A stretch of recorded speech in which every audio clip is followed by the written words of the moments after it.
તો મિત્રો હવે આપણે વાત કરીએ આપણા ઓસિલેટરની. પ્રીવિયસ લેક્ચરની અંદર આપણે વાત કરી કે કેવી રીતે આપણે એલસી ટેન્ક સર્કિટની મદદથી કોન્સ્ટન્ટ ઓસિલેશન મેળવી શકીએ છીએ અને જેની મદદથી આપણે જે ફ્રીક્વન્સીના દોલનો છે એને એક ધારા મેળવી શકીએ છીએ. તો હવે આપણે ઓસિલેટરના ટાઈપ વિશે વાત કરીએ. એની અંદર પહેલું ટાઈપ છે હાર્ટલી ઓસિલેટર. તો જો એક વસ્તુ ખાસ ધ્યાન રાખજો, તમે હાર્ટલી ઓસિલેટર છે ખૂબ જ સારી રીતે જો સમજશો તો એના ઉપરથી કોલપિટ તમે ખૂબ જ આસાનીથી સમજી શકશો, કારણ કે બંનેની અંદર ખાલી એની જે ટેન્ક સર્કિટ છે, અને ટેન્ક સર્કિટ કહેવાય, આપણને ખબર છે કે એલ અને સી કમ્પોનેન્ટને એકબીજા સાથે પેરેલલ જોડીને જે સર્કિટ બનાવવામાં આવે એને ટેન્ક સર્કિટ કહેવામાં આવે, જેની મદદથી આપણે કોન્સ્ટન્ટ ઓસિલેશન મેળવી શકીએ છીએ. તો તમે હાર્ટલી ઓસિલેટર ખૂબ સારી રીતે સમજશો તો કોલપિટ તમને સાવ ઇઝીલી સમજાઈ જશે, કારણ કે આપણે આગળ જતાં જોશું તો માત્ર એની સર્કિટની અંદર ફરક હશે, બાકી કોઈ ફરક નથી. તો હવે આપણે હાર્ટલીના કન્સ્ટ્રક્શનની વાત કરીએ. તો કન્સ્ટ્રક્શન એટલે કે મિત્રો આપણને ખબર છે કે જે વસ્તુ આપણે નજર સામે જોઈ શકીએ સર્કિટની અંદર ક્યાં કયો કમ્પોનેન્ટ કનેક્ટેડ છે એને એનું કન્સ્ટ્રક્શન કહેવામાં આવે. તો આપણે વાત કરીએ કે આકૃતિમાં દર્શાવ્યા પ્રમાણે ટ્રાન્ઝિસ્ટરના કલેક્ટર ટર્મિનલ સાથે કલેક્ટર રજિસ્ટર આરસી, જો આ છે કલેક્ટર ટર્મિનલ, એની સાથે collector resistor RC, emitter terminal સાથે એમીટર રજિસ્ટર અને એમીટર કેપેસિટરને કનેક્ટ કરવામાં આવેલા છે. અહીં આરસી અને આરઈ સર્કિટમાં સ્ટેબિલિટી પૂરી પાડે છે અને સીઈ, આ જે સીઈ છે એની વાત કરીએ છીએ આપણે, સીઈ વધારાના કરંટને ગ્રાઉન્ડ કરે છે.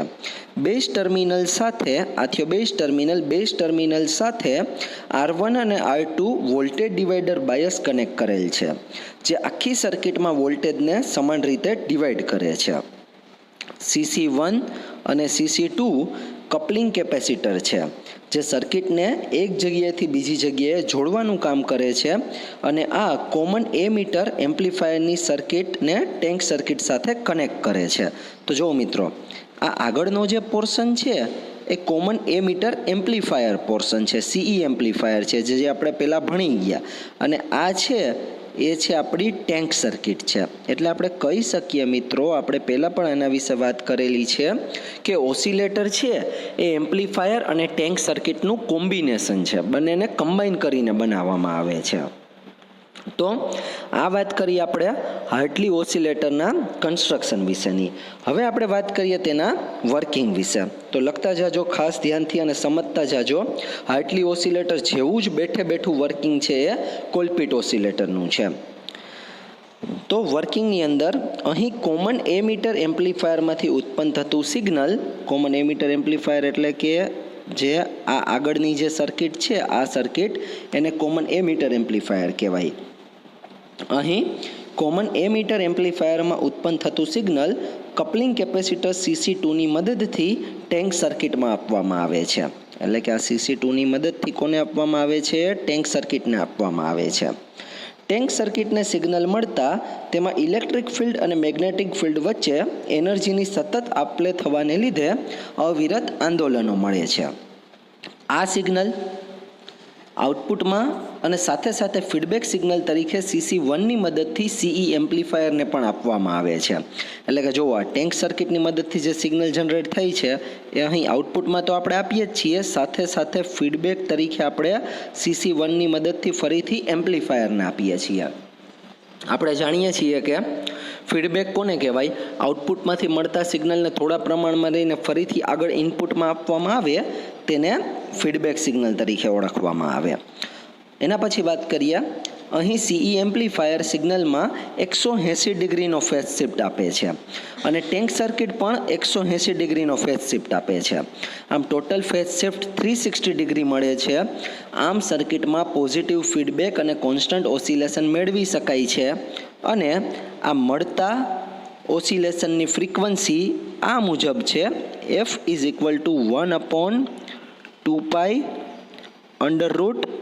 1/2π√LC, જ્યાં L = L1 + L2 + 2M છે. L1 અને L2 એટલે અહીં આપણે જોઈ શકીએ છીએ કે અહીં એને ટેન્ક સર્કિટમાં ડિવાઈડ કરેલા છે એ L1 અને L2 છે, અને M એટલે કે મ્યુચ્યુઅલ ઇન્ડક્ટન્સ છે. તમે સેકન્ડ સેમેસ્ટરની અંદર ડીસી સર્કિટની અંદર ભણી ગયા હશો મ્યુચ્યુઅલ ઇન્ડક્ટન્સનો કન્સેપ્ટ, બરાબર. તો આ વાત થઈ હાર્ટલી ઓસિલેટર.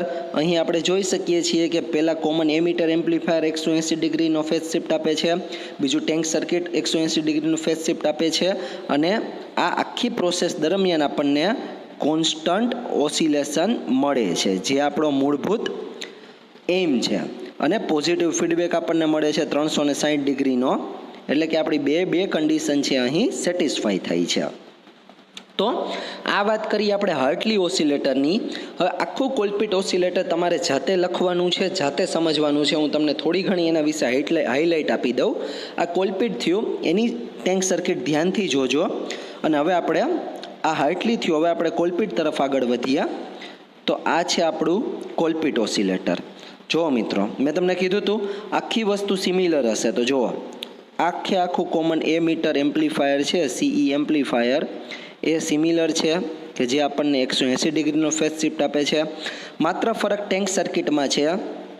અહીં પહેલાં આપણે જોઈએ તો અહીં આપણે જોઈ શકીએ છીએ કે ઇન્ડક્ટરને ડિવાઈડ કરતા હતા આપણે કોલપિટની અંદર. આપણે જોઈ શકીએ છીએ કે આપણે કેપેસિટરને ડિવાઈડ કરીએ છીએ.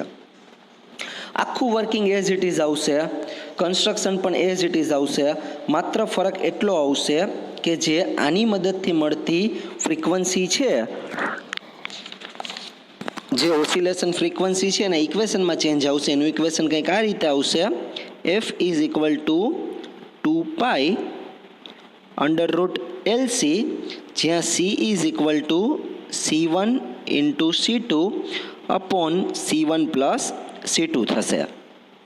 આટલો જ માત્ર ફરક છે બંનેના ઓસિલેશન ફ્રીક્વન્સીના ઇક્વેશનની અંદર અને સર્કિટની અંદર ટેન્ક સર્કિટમાં ફરક છે. બાકી વર્કિંગ ટોટલી સિમિલર છે. CE amplifier 180 degree phase shift આપશે, ટેન્ક સર્કિટ બીજું 180 ડિગ્રી ફેઝ શિફ્ટ આપશે. ટેન્ક સર્કિટમાં ઇલેક્ટ્રિકલ એનર્જી અને મેગ્નેટિક એનર્જીની સતત આપલેને લીધે અવિરત આંદોલનો મળશે. એ આપણે આઉટપુટમાં તો આપશું જ, સાથે સાથે ફીડબેક તરીકે એને કોમન એમીટર એમ્પ્લીફાયરમાં પણ આપશું. અહીં જો સિગ્નલ વીક થશે તો તેની સ્ટ્રેન્થમાં ફરીથી વધારો થશે. આમ આ પ્રોસેસ અવિરત ચાલુ રહેશે, માટે આપણને કોન્સ્ટન્ટ ઓસિલેશન અને પોઝિટિવ ફીડબેક મળે છે. તો મિત્રો, આ વાત થઈ આપણી હાર્ટલી ઓસિલેટર, અને થોડું ઘણું બ્રીફિંગ મેં તમને કોલપિટ ઓસિલેટરનું આપ્યું. હજી ડિટેલમાં આપણે કોલપિટ ઓસિલેટર સમજીએ અને ત્યારબાદ આપણે વાત કરશું RC ફેઝ શિફ્ટ ઓસિલેટર. તો RC ફેઝ શિફ્ટ ઓસિલેટરની અંદર પણ હું તમને કહી દઉં, એની અંદર પણ CE એમ્પ્લીફાયર વાપરેલું હશે, જે 180 ડિગ્રી ફેઝ શિફ્ટ આપશે, અને 3 RCની મદદથી બનેલી જોડી વાપરેલી હશે, એક નેટવર્ક વાપરેલું હશે. એમાં એક RC છે એ તમને 60 ડિગ્રીનો ફેઝ શિફ્ટ આપશે, એટલે ટોટલ 3 RC એટલે કે ફરીથી 180 ડિગ્રીનો ફેઝ શિફ્ટ મળશે. આમ ટોટલ ફેઝ શિફ્ટ 360 ડિગ્રી એટલે કે પોઝિટિવ ફેઝ શિફ્ટ થશે. ત્યાં પણ એ પણ આપણે આગળ જતાં વાતચીત કરીશું એની. તો આથી આપણા ઓસિલેટરના પ્રકાર. હવે થોડી વધારે ડિટેલની અંદર આપણે કોલપિટ ઓસિલેટર વિશે વાત કરીએ. Hello everyone, welcome to the world of analog electronics. Today's topic is Colpitts oscillator. In previous lecture, we discussed and studied about tank circuit. Tank circuit is basically made of inductor and capacitor. We also saw how with the help of tank circuit we can continuously exchange energy from electric field and magnetic field. So now we are going to implement the fundamental of tank circuit in Colpitts oscillator and see how this Colpitts oscillator works. So let us start with the introduction portion. The electronic circuit that produces periodically oscillating electronic signal such as sine wave, square wave, any other wave is termed as a electronic oscillator. એટલે કે electronic circuit કે જે periodically oscillating સિગ્નલને generate કરે છે. Oscillating signal એટલે કે એવા signal sine wave, square wave અથવા તો બીજી પ્રકારના વેવ, એને ઇલેક્ટ્રોનિક ઓસિલેટર તરીકે ઓળખવામાં આવે છે. ઇલેક્ટ્રોનિક ઓસિલેટર છે એને ડિફરન્ટ ટાઈપની અંદર ક્લાસિફાઈ કરવામાં આવે છે based on there output frequency. એટલે કે તેમાંથી જે આઉટપુટ ફ્રીક્વન્સી મેળવવામાં આવે છે એને આધારે એનું ક્લાસિફિકેશન કરવામાં આવે છે. ઇલેક્ટ્રોનિક્સ ઓસિલેટરને વોલ્ટેજ કંટ્રોલ ઓસિલેટર એટલે કે VCO તરીકે પણ ઓળખવામાં આવે છે, કારણ કે એની અંદર જે ઓસિલેશન્સ છે ફ્રીક્વન્સીનું એ એના ઇનપુટ વોલ્ટેજ દ્વારા કંટ્રોલ કરી શકાય છે એટલા માટે. Foremost electronic voltage control oscillator can be considered as two types, namely majority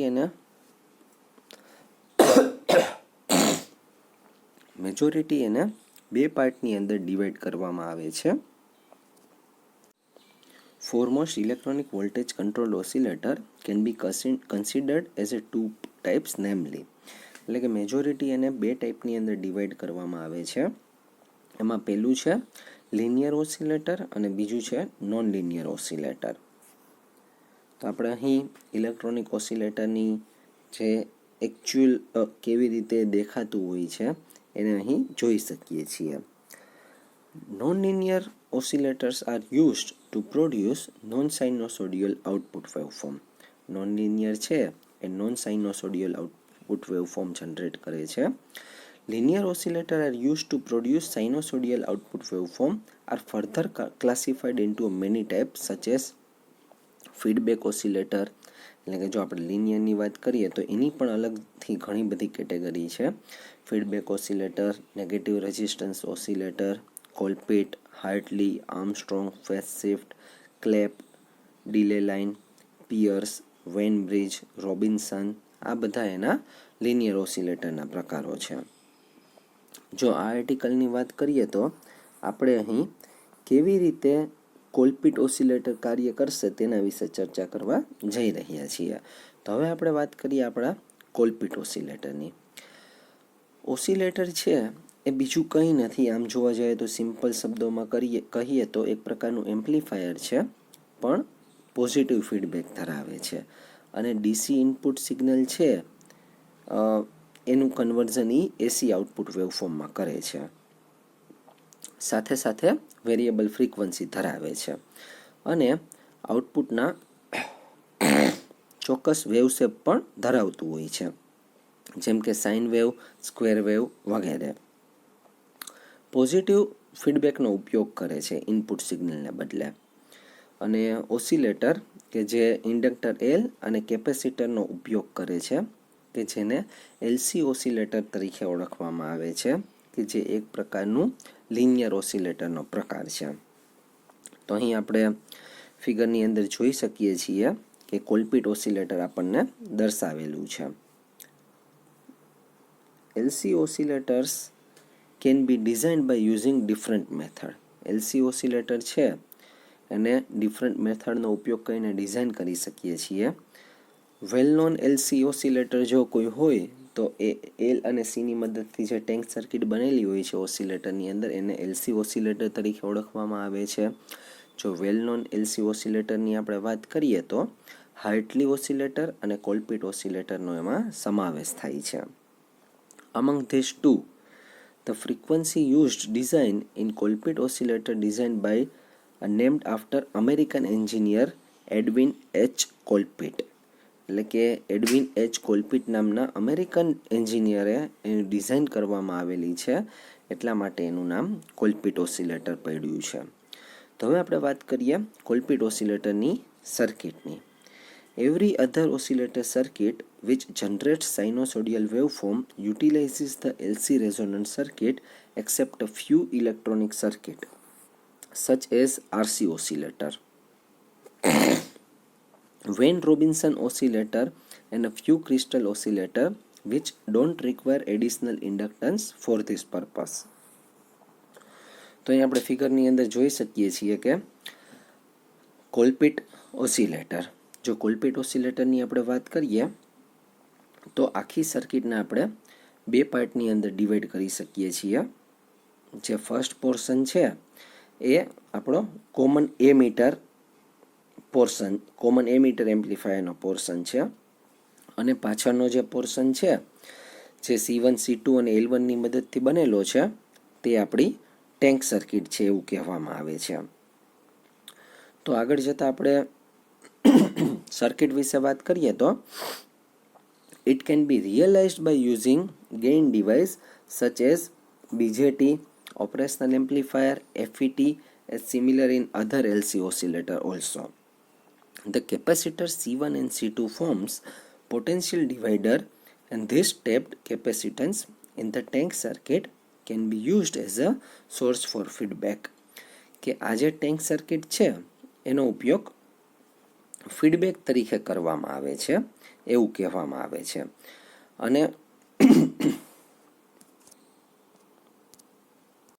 અને જો આ સેટઅપનો ઉપયોગ પાવર બેટર ફ્રીક્વન્સીની સ્ટેબિલિટી માટે કરવામાં આવે છે અને ટેન્ક સર્કિટ છે પોઝિટિવ ફીડબેક તો આપે જ છે, પરંતુ ફ્રીક્વન્સી સ્ટેબિલિટી પણ હાર્ટલીની કમ્પેરિઝનમાં ટેપ્ડ ઇન્ડક્ટન્સ હોવાને લીધે વધારે સારી રીતે આપે છે. અહીં જો વાત કરીએ તો RE resistor in the above circuit provides stabilization for circuit against variation in temperature. કે RE ની મદદથી આપણે સર્કિટની અંદર સ્ટેબિલાઇઝેશન મળે છે અને સર્કિટને જુદા જુદા ટેમ્પરેચર સામે પ્રોટેક્શન પણ મળે છે. ધ કેપેસિટર CE, જો કેપેસિટર CEની વાત કરીએ તો connected in the circuit which is parallel to RE, એટલે કે CEને REની સાથે પેરેલલી કનેક્ટ કરવામાં આવેલું છે. It provides low reactive path to the amplified AC signal, કે લો રિએક્ટિવ પાથ પ્રોવાઈડ કરે છે AC સિગ્નલને, એટલા માટે એ અહીં બાયપાસ કેપેસિટર તરીકે કામ કરે છે. CEને REની સાથે પેરેલલમાં આપણે કનેક્ટ કરીએ છીએ. હવે વાત કરીએ રજિસ્ટર R1 અને R2ની. તો રજિસ્ટર R1 અને R2 છે એ વોલ્ટેજ ડિવાઈડર બાયસ તરીકે અહીં ક્યાંક ને ક્યાંક કામ કરે છે અને એ બાયસિંગ આપે છે ટ્રાન્ઝિસ્ટરને. તો આપણે જે રીતે વાત કરીએ એમ જે રીતે RE છે એ ટેમ્પરેચર સામે પ્રોટેક્શન આપે છે, CE છે એ AC સિગ્નલ માટે બાયપાસ કેપેસિટર તરીકેનું કાર્ય કરે છે, જ્યારે R1 અને R2 છે એ સર્કિટ માટે વોલ્ટેજ ડિવાઈડર તરીકે કાર્ય કરે છે અને ટ્રાન્ઝિસ્ટરને બાયસ પૂરું પાડે છે. સર્કિટની અંદર RC coupled amplifier common emitter કન્ફિગરેશનનું ટ્રાન્ઝિસ્ટરનો ઉપયોગ કરવામાં આવેલો છે, એ પણ આપણે પહેલાં વાત કરી એ મુજબ. The coupling capacitor out block DC by providing an AC path from the collector to the tank circuit. Coupling capacitor CCનો ઉપયોગ કરવામાં આવેલો છે. એ કપલિંગ કેપેસિટર છે એ DCને આઉટબ્લોક્સ કરશે અને AC પાથને કલેક્ટર ટુ ટેન્ક સર્કિટમાં પ્રોવાઈડ કરશે. તો મિત્રો આ વાત થઈ આપણી કોલપિટ ઓસિલેટરની. કોલપિટ નામનું ઇન્વેન્શન કેવી રીતે થયું, આ ઓસિલેટરને એડવિન કોલપિટ કરીને સાયન્ટિસ્ટે ઇન્વેન્ટ કરેલું છે. ત્યારબાદ આપણે વાત કરી કે ટેન્ક સર્કિટ એમાં કેવી રીતે મહત્ત્વનો ભાગ ભજવે છે અને એના અલગ અલગ કમ્પોનેન્ટ RE, CE, ત્યારબાદ R1, R2, કપલિંગ કેપેસિટર, આ બધા કઈ રીતે સર્કિટમાં મહત્ત્વનો ભાગ ભજવે છે તેના વિશે વાત કરી. Thank you friends. તો ફ્રેન્ડ્સ હવે આપણે વાત કરીએ RC ફેઝ શિફ્ટ ઓસિલેટરની. તો પ્રિવિયસલી આપણે વાત કરી એ મુજબ જો આપણે હાર્ટલી અને કોલપિટ ઓસિલેટરની વાત કરીએ તો બંનેની અંદર આપણને CE એમ્પ્લીફાયરની મદદથી 180 ડિગ્રીનો ફેઝ શિફ્ટ મળતો હતો અને બીજો ફેઝ શિફ્ટ છે એ આપણને ટેન્ક સર્કિટની મદદથી મળતો હતો. આ રીતે આપણો ટોટલ ફેઝ શિફ્ટ છે એ 360 ડિગ્રી થતો હતો. હવે આપણે જો વાત કરીએ તો RC ફેઝ શિફ્ટ ઓસિલેટર વિશે, તો સૌથી પહેલાં એના કન્સ્ટ્રક્શન વિશે આપણે વાત કરીએ. તો કન્સ્ટ્રક્શનની અંદર જોઈ શકીએ છીએ કે CE એમ્પ્લીફાયર સાથે CC1 અને CC2 કપલિંગ કેપેસિટરની મદદથી RC phase shift network connect કરવામાં આવેલું છે. જુઓ તો આપણે સૌ જાણીએ છીએ આ થયું આપણું CE એમ્પ્લીફાયર. જે વસ્તુ આપણે ઓલરેડી કોલપિટ અને હાર્ટલી ઓસિલેટરની અંદર પણ જોઈ ચૂકેલા હતા. ત્યાં કેવું હતું કે CE એમ્પ્લીફાયરની સાથે ટેન્ક સર્કિટ આપણે કનેક્ટ કરતા હતા. અહીંની આપણે વાત કરીએ તો RC ફેઝ શિફ્ટ ઓસિલેટરની સાથે આપણે એક RC phase shift network connect કરીએ છીએ. તો જુઓ આ CE એમ્પ્લીફાયર સાથે કપલિંગ કેપેસિટર 1 છે, આ કપલિંગ કેપેસિટર 2 છે, એની સાથે આપણે RC ફેઝ શિફ્ટ નેટવર્કને કનેક્ટ કરીએ છીએ. આ નેટવર્ક જુઓ તો આપણે જોઈએ તો આ નેટવર્ક 3 RCની જોડીની મદદથી બનાવવામાં આવેલું છે. અને આ સર્કિટમાં તે ફીડબેક એલિમેન્ટ તરીકે કામ કરે છે. ફીડબેક એલિમેન્ટ તરીકે એટલે કે આપણે જોઈ શકીએ અહીં આઉટપુટમાંથી જે સિગ્નલ આવે છે આરસી ફેઝ શિફ્ટ નેટવર્કને આપવામાં આવે છે, ત્યાંથી ફરીથી એ સિગ્નલને એમ્પ્લીફાયરને આપવામાં આવે છે. એટલે આપણે કહી શકીએ કે અહીં આ જે નેટવર્ક છે આરસી ફેઝ શિફ્ટ નેટવર્ક એ ફીડબેક એલિમેન્ટ તરીકે પણ કાર્ય કરે છે. હવે આપણે વાત કરીએ એના વર્કિંગની. વર્કિંગ મિત્રો ખૂબ જ સરળ છે અને મોસ્ટ ઇમ્પોર્ટન્ટ ટોપિક છે. ઘણી બધી વાર હાર્ટલી, કોલપિટ અને આરસી ફેઝ શિફ્ટ ઓસિલેટર પૂછાય છે. તો લખો વર્કિંગની અંદર સીઈ એમ્પ્લીફાયરમાંથી પ્રોડ્યુસ થતું સિગ્નલ, એટલે કે આ એમ્પ્લીફાયરની મદદથી જે સિગ્નલ પ્રોડ્યુસ થઈ છે એ સિગ્નલ CC2 એટલે કે કપલિંગ કેપેસિટર 2ની મદદથી ફેઝ શિફ્ટ નેટવર્કમાં આપવામાં આવે છે. પહેલા સેન્ટેન્સની વાત કરીએ આપણે. શું વાત કરી કે આ જે સીઈ એમ્પ્લીફાયર છે એની મદદથી પ્રોડ્યુસ થતું સિગ્નલ છે એ કપલિંગ કેપેસિટરની મદદથી ફેઝ શિફ્ટ નેટવર્કને ફીડબેક તરીકે આપવામાં આવે છે. આ નેટવર્કમાં એક આરસીની પેર 60 ડિગ્રીનો ફેઝ શિફ્ટ આપતું હોવાને લીધે જો આપણે અહીં પણ લખ્યું છે કે અહીં આરસી વિભાગ 60નો ફેઝ શિફ્ટ આપે છે, એટલે કે એક આરસી 60નો ફેઝ શિફ્ટ આપતો હોય તો નેટવર્કનો ટોટલ ફેઝ શિફ્ટ 180 ડિગ્રી મળે છે. જો આપણે લખ્યું અહીંયા કે તેથી કુલ ફેઝ શિફ્ટ 180 ડિગ્રી મળે છે અને ટોટલ ફેઝ શિફ્ટની આપણે વાત કરીએ તો આપણને 360 ડિગ્રી એટલે કે શૂન્ય ફેઝ શિફ્ટ મળે છે. શૂન્ય કેવી રીતે? તો 180 આપણને આપે છે કોમન એમીટર એમ્પ્લીફાયર, બાકીનો 60×3 આપણે વાત કરીએ તો બીજો 180 ડિગ્રી આપણને આપે છે આરસી ફેઝ શિફ્ટ નેટવર્ક. હવે આ સિગ્નલને RC phase shift network CE એમ્પ્લીફાયરને આપતા ફરીથી ત્યાં 180 ડિગ્રીનો ફેઝ શિફ્ટ મળે છે અને સિગ્નલની સ્ટ્રેન્થમાં વધારો થાય છે. ફરીથી આખી વસ્તુ સમજીએ, ધ્યાન આપજો કે સીઈ એમ્પ્લીફાયરની મદદથી જે સિગ્નલ આ જનરેટ થાય છે એને CC2ની મદદથી કોને આપવામાં આવે છે? આરસી ફેઝ શિફ્ટ નેટવર્કને આપવામાં આવે છે. ત્યાં આરસી ફેઝ શિફ્ટ નેટવર્ક 60×3 એટલે કે 180 ડિગ્રીનો ફેઝ શિફ્ટ આપે છે. ફરીથી ત્યાંથી એ સિગ્નલ આ કપલિંગ કેપેસિટરની મદદથી સીઈ એમ્પ્લીફાયરને આપવામાં આવે છે. ત્યાં સીઈ એમ્પ્લીફાયર પાછો 180 ડિગ્રીનો ફેઝ શિફ્ટ આપણને આપે છે. આમ જોવા જઈએ તો ટોટલ ફેઝ શિફ્ટ છે એ 360 ડિગ્રીનો બને છે અથવા તો એને 0 ડિગ્રી ફેઝ શિફ્ટ કહેવાય છે. આવી રીતે આપણને ઓસિલેટરની મદદથી પોઝિટિવ ફીડબેક મળે છે અને આ પ્રક્રિયા છે આવી રીતે એ કોન્સ્ટન્ટ ચાલુ રહે છે અને સાથે સાથે આપણને આઉટપુટ બાજુ પણ સિગ્નલ મળે રાખે છે. આમ આપણે કહી શકીએ કે અહીં આપણને બે શરત આપણી પહેલી શરતની વાત કરીએ તો પોઝિટિવ ફીડબેક અને બીજી શરત આપણને કોન્સ્ટન્ટ ઓસિલેશન છે એ બંને અહીં ફૂલફિલ થઈ છે. એના પછી વાત કરીએ, આમ આ પ્રોસેસ સતત ચાલુ લેવાને લીધે પોઝિટિવ ફીડબેક અને કોન્સ્ટન્ટ ઓસિલેશન મેળવી શકાય છે. આ કોન્સ્ટન્ટ ઓસિલેશનની ફ્રીક્વન્સી નીચે મુજબ છે. તો કોન્સ્ટન્ટ ઓસિલેશનની ફ્રીક્વન્સીનું ઇક્વેશન આ રહ્યું મિત્રો, કે જે છે FO એટલે કે oscillation frequency is equal to 1/2π RC √6. √6 એટલા માટે લખવામાં આવેલું છે મિત્રો કે અહીં આપણે જોઈએ તો આરસી ફેઝ શિફ્ટ નેટવર્કની અંદર R અને C ના 6 કમ્પોનેન્ટને વાપરવામાં આવેલા છે, એટલે √6 લખવામાં આવેલું છે. તો આ વાત થઈ આપણી આરસી ફેઝ શિફ્ટ નેટવર્ક વિશેની. એ ઉપરાંત આપણે જો વાત કરીએ તો કોલપિટની વાત કરીએ અથવા તો આપણે હાર્ટલીની વાત કરીએ તો એની અંદરનો તમને ડિફરન્સ પણ પૂછાઈ શકે છે ઘણીવાર, અથવા તો તમને એમ કહે કે બંને વચ્ચે શું ડિફરન્સ છે એની સર્કિટમાં. તો જોઈએ આપણે હાર્ટલી એક બાજુ રાખીએ, એક બાજુ કોલપિટ રાખીએ. તો કોલપિટની અંદર હાર્ટલીની અંદર તમને ખબર હોય તો જે ટેન્ક સર્કિટ છે, ટેન્ક સર્કિટની અંદર આપણે ઇન્ડક્ટરને 1/2 કરીએ છીએ, એટલે કે ઇન્ડક્ટરને ડિવાઈડ કરીએ છીએ. જ્યારે કોલપિટની વાત કરીએ તો એની ટેન્ક સર્કિટની અંદર આપણે કેપેસિટરને 1/2 કરીએ છીએ, એટલે કે બંનેની જે ઓસિલેશન ફ્રીક્વન્સી છે FO એના ઇક્વેશનમાં પણ તફાવત આવે છે.